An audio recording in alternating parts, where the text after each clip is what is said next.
Greetings everybody, and you are on the perfect spot and your destination for insightful tutorials on game downloads. Unlock the world of gaming with our step-by-step guides.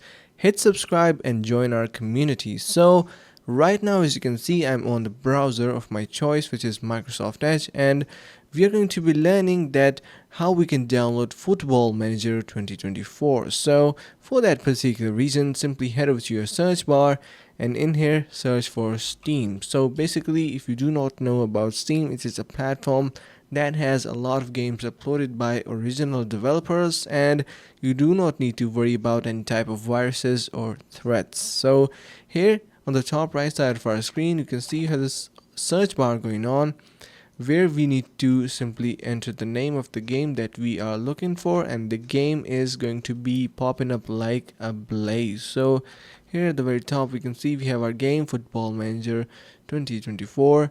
We also have some other options as well. So if you want to go with the demo or in-game editor option, you have that as well.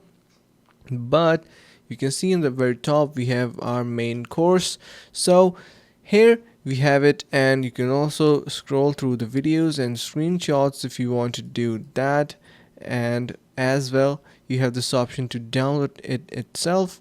If you want to even buy Football Manager 2024, you can do that on 10% discount at this particular link. So yeah, this is going to be a method on how you can get Football Manager 2024, and it is a demo, so it is going to be free. And yeah, so make sure to suggest in the comment below that what you want to see upcoming next onto our channel. Thank you so much for watching. Make sure to subscribe to the channel, like the video, and share in the next video. And share with your friends. See you in the next video. Thank you so much.